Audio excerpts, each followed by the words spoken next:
بسم اللہ الرحمن الرحیم۔ السلام علیکم ورحمۃ اللہ وبرکاتہ۔ معزز خواتین و حضرات، امید کرتے ہیں کہ آپ خیریت، عافیت اور سلامتی کے ساتھ ہوں گے۔ اللہ رب العزت سے دعا گو ہوں کہ اللہ رب العزت آپ کو خیریت، عافیت اور سلامتی کے ساتھ رکھے۔ آج جو وظیفہ لے کر حاضر ہوا ہوں یہ ہمارے شیخ صاحب کا بتایا ہوا خاص وظیفہ ہے۔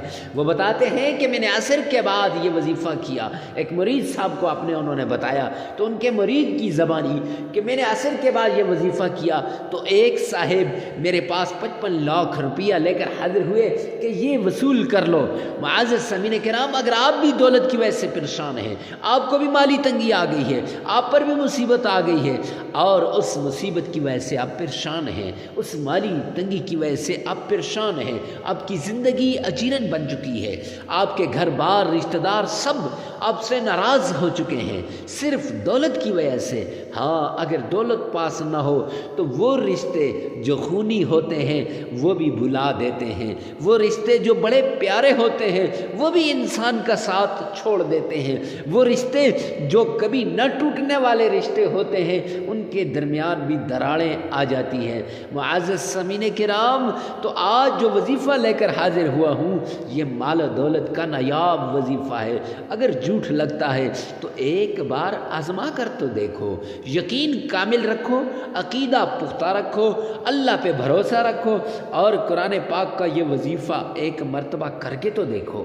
جب آپ کریں گے آپ کی مالی پریشانی دور ہو جائے گی، آپ کی تنگی ختم ہو جائے گی۔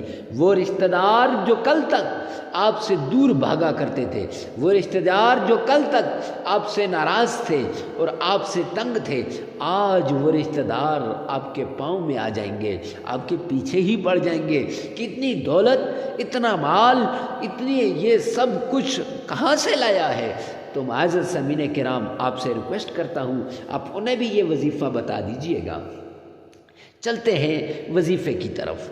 آج کا ہمارا وظیفہ دکھی انسانیت کے زخموں کے اوپر مرہم رکھنے کا وظیفہ ہے، دکھی انسانیت کے دکھ میں شامل ہونے کا وظیفہ ہے، دکھی انسانیت کے دکھ کو ختم کرنے کا وظیفہ ہے۔ میں تو یوں کہتا ہوں، ہمارے ساتھ محبت کرنے والے، ہمارے آستانے پہ چل کر آنے والے، ہماری خانقاہ میں آنے والے اور ہمارے ذکر میں شامل ہونے والے اور ہمارے ساتھ محبت کرنے والے جب اپنا دکھڑا سناتے ہیں، جب اپنی مصیبتیں بیان کرتے ہیں، جب اپنے احوال ہم سے شیئر کرتے ہیں اور ہمارے چینل پہ آنے والے، تو معزز سامعین کرام پھر اس وقت کلیجہ منہ کو آتا ہے۔ اکثر اور بیشتر یعنی 80% سے اوپر 90% تک لوگوں کے جو معاملات ہوتے ہیں، جو مصیبتیں، تکلیفیں اور مشکلیں آئی ہیں وہ دولت کی وجہ سے۔ تو آج اس لیے دولت کا وظیفہ لے کر حاضر ہوا ہوں۔ میرا تو بس چلے تو ابھی اسی وقت آپ کو پکڑ کے مسلح پہ بٹھا دوں اور آپ سے کہوں یہ ویڈیو سننے کے بعد آپ لازمی یہ وظیفہ کیجئے گا۔ چلتے ہیں وظیفے کی طرف۔ تو وظیفہ شروع کرنے سے پہلے اجازت ضروری ہے۔ کمنٹ سیکشن میں آمین لکھیں اجازت کے لیے اور ویڈیو کو پورا دیکھیں۔ آخر میں جو بات بتائی جائے گی اجازت کے لیے اس پر عمل کیجئے گا اور وظیفہ شروع کرنے سے پہلے کچھ نہ کچھ اللہ کے نام پہ دے دیجئے گا۔ اللہ کے نام پہ دینے کا مطلب یہ ہوتا ہے کہ اللہ کی مدد شامل حال ہو جاتی ہے، اللہ ہمارا حامی و ناصر ہو۔ معزز سامعین کرام، چلتے ہیں وظیفے کی طرف۔ سب سے پہلے آپ نے پاک صاف ہونا ہے، پاکی شرط ہے۔ اکثر لوگ کہتے ہیں حضرت وظیفہ تو کر لیا لیکن وظیفے نے اثر نہیں کیا۔ وہ اثر نہ کرنے کی وجہ یہ پاکی ہوتی ہے، ناپاکی کے اندر وہ کر لیتے ہیں۔ معزز سامعین کرام، آپ نے باوضو ہو کر وظیفہ شروع کرنا ہے۔ پھر دوسری بات، ہر جگہ ہر وقت آپ اس وظیفے کو کر سکتے ہیں، لیکن اگر عصر کے بعد کریں گے تو انشاءاللہ پھر یہ صحیح طریقے سے اثر انداز ہو جائے گا۔ تو عصر کے بعد لازمی اس وظیفے کو آپ نے کرنا ہے۔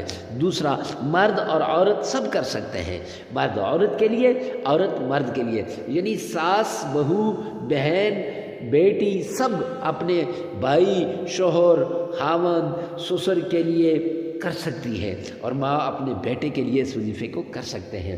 تو سب سے پہلے آپ نے تعوذ پڑھنا ہے، 5 بار تعوذ۔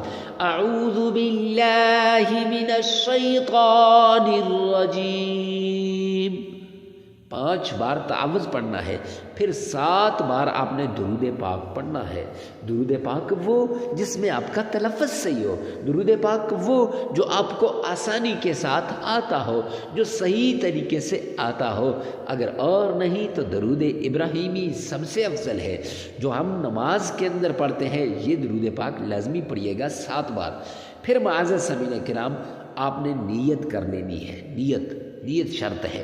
اب نیت کرنی ہے دولت کی، نیت کرنی ہے کاروبار میں ترقی کی، نیت کرنی ہے مصیبت کو دور ہونے کی، نیت کرنی ہے مشکلات کے ختم ہونے کی، نیت کرنی ہے کہ اللہ رب العزت اگر آپ کے پاس جاب نہیں ہے تو اچھی جاب دے دے۔ جو بھی آپ جس مقصد کے لیے کر رہے ہیں اس کی نیت کرنی ہے۔ تو نیت کرنے کے بعد معزز سامعین کرام، پھر آپ نے 3 بار سورہ کوثر پڑھنی ہے۔ 3 بار سورہ کوثر پڑھنی ہے۔ سورہ کوثر 3 بار پڑھ کے اس کے بعد آپ نے اللہ رب العزت کا پیارا نام، اللہ سبحانہ و تعالیٰ کا یہ نام القہار، یہ 33 بار پڑھنا ہے۔ اور اس کے بعد آپ نے یا حفیظ یہ 33 بار، یا قہار 33 بار، یا حفیظ 33 بار، یہ دونوں پڑھ کے معزز سامعین کرام، اس کے بعد آپ نے 3 بار پھر سورہ کوثر پڑھنی ہے۔ یعنی دونوں ناموں سے پہلے 3 بار سورہ کوثر، دونوں ناموں کے بعد 3 بار سورہ کوثر پڑھنی ہے۔ اور پھر آخر میں آپ نے درود پاک پڑھ لینا ہے، اور درود پاک آپ نے 7 مرتبہ پڑھنا ہے معزز سامعین کرام۔ اور پھر کمنٹ سیکشن میں اجازت کے لیے آمین لکھیے گا، اور آخر کے اندر 33 بار استغفار لازمی کیجیے گا۔ یہ آپ کا وظیفہ مکمل ہو گیا۔ جب وظیفہ مکمل ہوگا تو انشاءاللہ اس وظیفے کے ذریعے سے آپ کی مشکلات حل ہو جائیں گی، آپ کی مصیبتیں دور ہو جائیں گی۔ تو معزز سامعین کرام، اللہ سبحانہ و تعالیٰ کو راضی کرنے کے لیے، دکھی انسانیت کے دکھ میں شریک ہونے کے لیے، ان کو ختم کرنے کے لیے، ان کے زخموں پر مرہم لگانے کے لیے ثواب کی نیت سے ویڈیو کو شیئر کرنا نہ بھولیے گا۔